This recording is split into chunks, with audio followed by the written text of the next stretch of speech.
नमस्कार. महाराष्ट्रातील माझ्या सर्व अभियोग्यताधारक शिक्षक बंधू आणि भगिनींनो, महाराष्ट्रातील ज्या काही विदाऊट इंटरव्ह्यूला येणाऱ्या संस्था आहेत त्यांचं मेरिट नक्की किती लागतं या संदर्भात महाराष्ट्रातील सर्व संस्थांच्या ज्या मेरिटच्या व्हिडिओ आहेत ते आपल्या चॅनलवरती मी अपलोड करत आहे. त्यातलीच एक महाराष्ट्रातील नव्हे तर संपूर्ण आशिया खंडातील सर्वात मोठी संस्था म्हणजेच रयत शिक्षण संस्था सातारा या संस्थेविषयी आज आपण या व्हिडिओमध्ये पाहणार आहोत. नक्की मेरिट किती असतं आणि विषयानुसार मेरिट किती असतं, कारण की महाराष्ट्रातील बऱ्याच अभियोग्यताधारकांच्या मनामध्ये खूप मोठा प्रश्न आहे की नक्की मेरिट किती लागतं.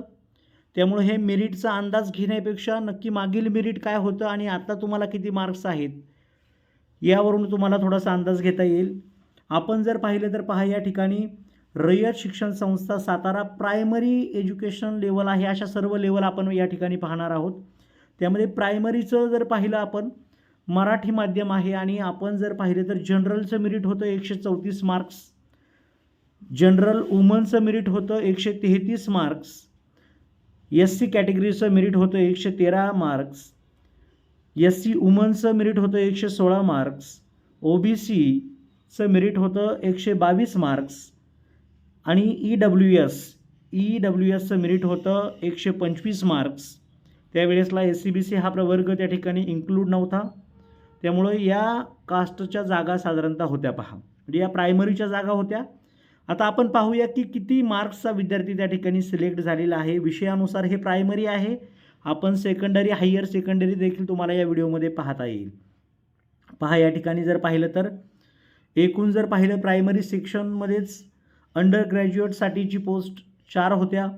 ग्रॅज्युएट टीचर स्टँडर्ड 6 to 8च्या पोस्ट 1 होती. ग्रॅज्युएट टीचर स्टँडर्ड 6 to 8 सायन्ससाठी 1 पोस्ट होती आणि ग्रॅज्युएट टीचर स्टँडर्ड 6 to 8 लँग्वेजसाठी जर पाहिलं इंग्लिशसाठी जर 1 पोस्ट होती. अशा एकूण जर मेरिट पाहिलं तर ऑल सब्जेक्टचं मराठीचं मेरिट लागलं होतं 1 ते 5चं 113 मार्क्स आणि लँग्वेजचं लागलं होतं 133 मार्क्स आणि तेच जर ग्रॅज्युएट टीचर जर पाहिलं तर 134 मार्क्स होतं. हे होतं प्रायमरी सेक्शन.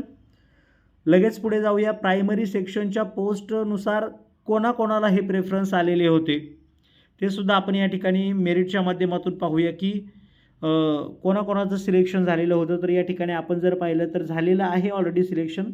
आदित्य आलाट आपण जर पाहिलं 134 मार्क्स होते. प्रेफरन्स नंबर 2 टाकलेला होता. तुम्हाला या व्हिडिओमधून हे पण समजेल की कोणत्या संस्थेला कितवा प्रेफरन्स आपण देऊ शकतो. दुसरा प्रेफरन्स होता यांचा आणि त्यांचं सिलेक्शन झालेलं आहे जनरल कॅटेगरीमधून. दुसरं सपना खोट आहेत, 133 गुण होते. NTC कॅटेगरीचे आहेत, त्यांचं देखील जनरल वुमनच्या याच्यातून 6 ते 8ला निवड झाली आहे. रवींद्र मनाल आहेत वाटतं, 125 गुण आहेत त्यांना आणि EWS कॅटेगरीचे होते, त्यांचं सुद्धा सिलेक्शन झालेलं आहे.